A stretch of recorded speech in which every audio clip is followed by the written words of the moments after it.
In this video, we're going to talk about basic concepts again, and we're going to talk about exam-style questions on isomerism. This is part one. There are two videos with exam-style questions, and the first video is going to talk you through a lot of counting different isomers and drawing different isomers, and then the second video goes into functional groups in more detail.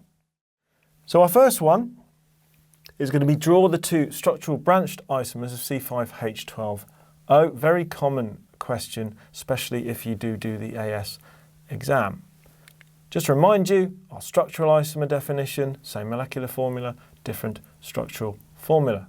Let's put this to the side and then start working through the question. So the first thing we have to do is we have to look at this and go, right, what does C5H12 look like? So therefore we have C5H12O, and then we look at that C5H12O, and we're going to see, well, what general formula does that look like? So that 12 is 2 times the 5 plus 2, so it's CnH2n plus 2O. Now what you think right now, what does that actually remind you of? What kind of functional groups might that be? And the two functional groups that you can get from that are alcohol, and you can also get this functional group, which is ether. Now again, ether not really on the course in terms of having to have knowledge of how to name it or draw it, but it has been introduced in previous exams, so well worth knowing anyway. We then look at it and we go C5H12, and what we can do is do it in skeletal formula and just move the carbons along. As long as we know what the functional group is, we know it's an alcohol, and we know as well we want branched isomers with the same molecular formula, which is C5H12O, different structural formula.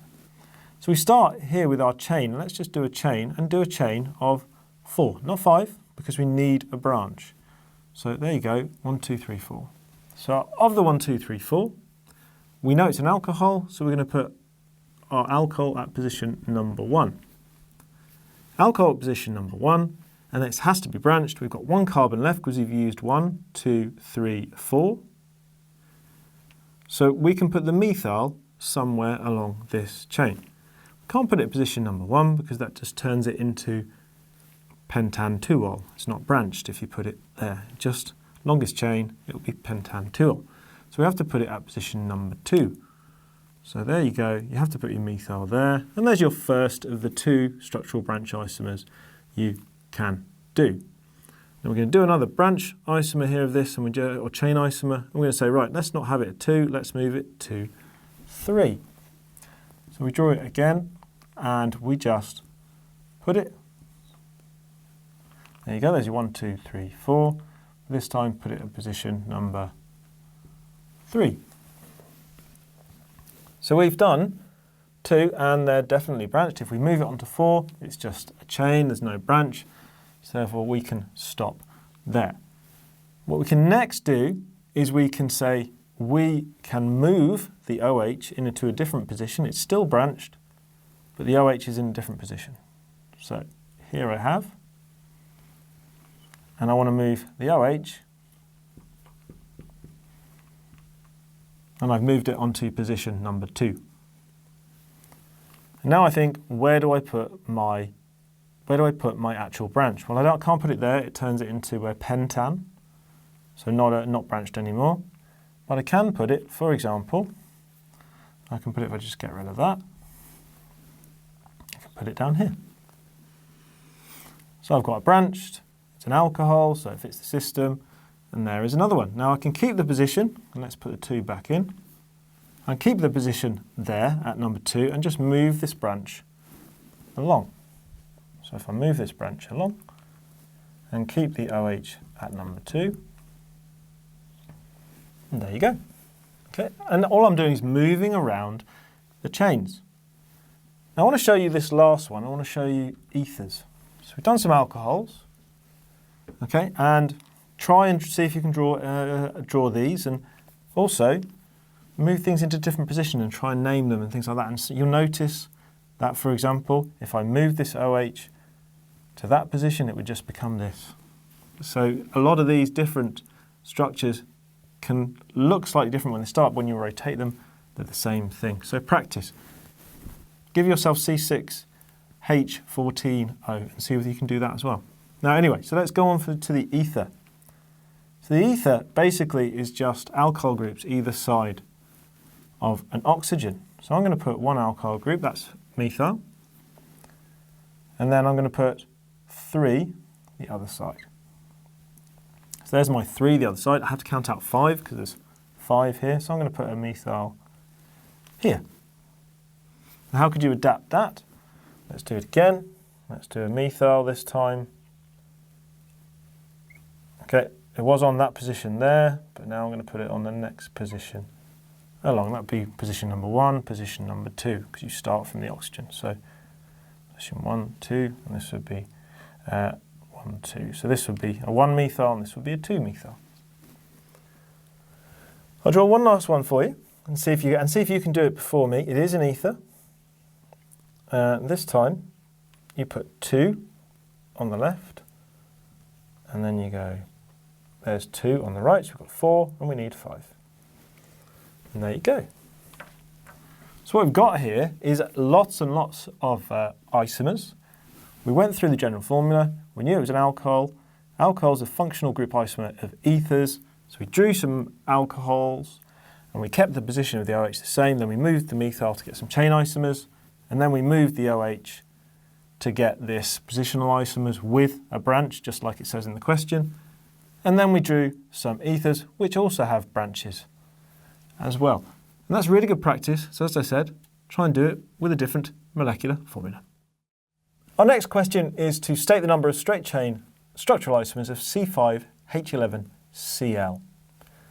So this one straight away tells us we can't have any branching. So straight chain, no branching at all. Structural isomer means it's our definition that we've got down here.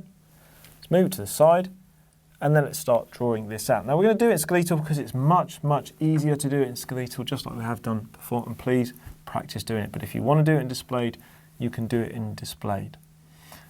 Now, if you look here, it says straight chain is C5H11Cl. So we can start by just drawing a straight chain. I'm going to do this in 2 ways. So I am going to do it basically where I'm showing you where the chlorine can go, and then I'm going to draw out all of the different ones here just to make it abundantly clear. So if we look at this point, we can say, right, here is your C5H11, because you know that's a haloalkane. It fits the formula for a haloalkane.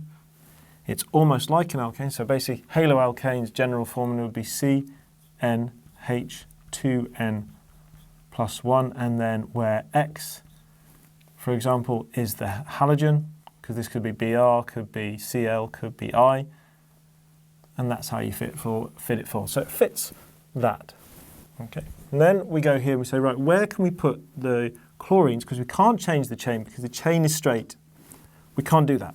So let's put the chlorines in different positions. And that's why the top of here it says stating the number of positional isomers. Even though it doesn't say positional in the question, because you can't change the chain, it's got to go moving one along each time on the chain. So we're going to draw the different ones, hopefully in different colours, and make it clear, and then we'll draw them separately in a second.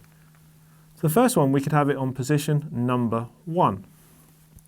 So there's position number 1, and there's our chlorine on position number 1. What about if we put it on position number 2? We could put it on position number 2. That looks very different. So let's put it on position number 2. We then, looking at this, we've got 5. We could put it on position number 3. Okay, and there it is at position number 3. Okay, and that's at position number 3. So we put it there now. Really important thing, if we put it at position number 4, we have to use the earliest numbering system. So if I put a chlorine at position number 4, I'd have to count from this end.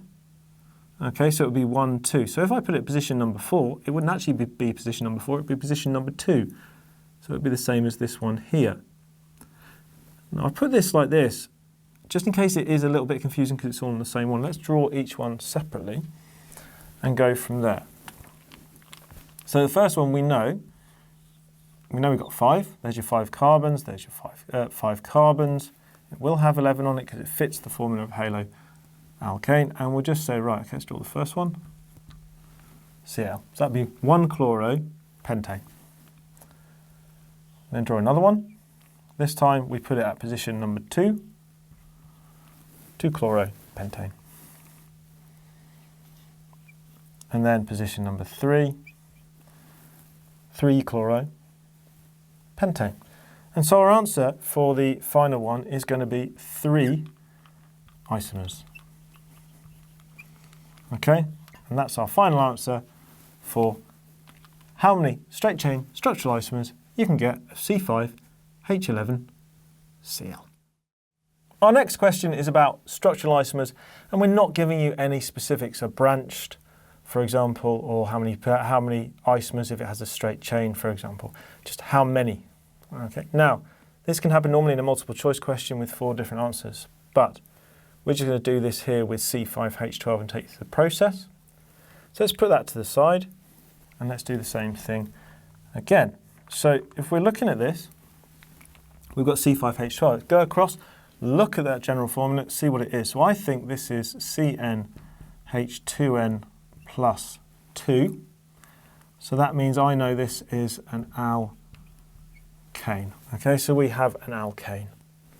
And because we've got an alkane, we can then come across and we say, right, got an alkane, let's just start doing alkanes. So C5H12, and we know our first one is going to be the simplest straight chain. So we've got 1, 2, 3, 4, 5. And then if we want to make another one, all we do is there's no functional group here for us to move position, so we just do chain isomers really, and that's all we do. So do that again, take one of the methyls off and stick it somewhere. So that means it's at position number 2. Okay, so we've got pentane and we've got 2-methylbutane. Then, can we put the methyl on position number 3? Or if we put it on position number 3, it's still 2-methylbutane because the earliest numbering system. So you can't then put it here because you can count 1, 2 from that direction. So there are only 2 when it comes to butane. We then do some more branching and we say, right, what if we take 2 of them off? So we've got 2 methyls. So let's put 1 there. You can't put it on the end because then it turns it back into here. Okay, and then there. So we've got 2,2-dimethyl propane. Now, what I suggest is that you play around with this and you start seeing if that can be an ethyl group. So if you start that with an ethyl group, for example, you try and do it like this, and then say, well, what if instead of putting dimethyl, I put an ethyl group on? There's an ethyl group. And then just look at it, right, okay, how many carbons does that have the longest chain? It's 4, so it's a bute. And the earliest numbering is 1, 2. So therefore that is 2-methylbutane. We've already done 2-methylbutane. So therefore, that's not an isomer. And I would encourage you to do that kind of thing when you're drawing. Play around with things. But it's not one of the isomers, so I'm going to take it off. Okay, and there it is. And so your answer to this one is that you have, of this molecular formula, 3 different structural isomers. Our next one involves alicyclic isomers, which means we need rings. And we have got the formula C5H10. So let's put that over to the side. Okay, and then start going through it. So first of all, let's find out what this is. C5H10 is the general formula CnH2n. Hopefully you realise that that is the formula of a cycloalkane. Now, just thinking about it, it's a really good point to highlight. You could have, what about if you had an alkene or something like that? Because alkenes are CnH2n. Okay, however, when it comes to it, it says alicyclic. So I need this to not only be an alkene, I'd need it to be a cyclic alkene. So it would be a cycloalkene. If you're having an alkene, you lose 2 of your hydrogens because you have a double bond. So you lose 2 of your hydrogens. So it would be CnH2n minus 2. Now, I've seen a question in an exam that asks you to give a general formula of a cycloalkene. So just remember when you make an alkene, it has 2 less hydrogens than, for example, an alkane. And if you make a cycloalkene, it'll have 2 less hydrogens than the cycloalkane. So now we want to do the alicyclic isomers with C5H10, which follow that formula. And let's do the most simplest one. It is in a ring, so let's just make a ring of 5 carbons. So we've made a ring of 5 carbons, and because it follows that general formula, the hydrogens will be right. We then need to take this and say, right, okay, that's the only one obviously of that size. Let's go down to 4. So we've gone down to 4. That's 4 carbons used up, so we need to put a methyl on. So let's put a methyl on. Okay, and that's your 1-methyl cyclobutane. We then have a look and see, can we put that methyl anywhere else? Well, no, if we put it anywhere else, it's still number 1 because there's only one branch on it. So we have to go down to propane and cyclopropane. So there's our cyclopropane, 3 carbons.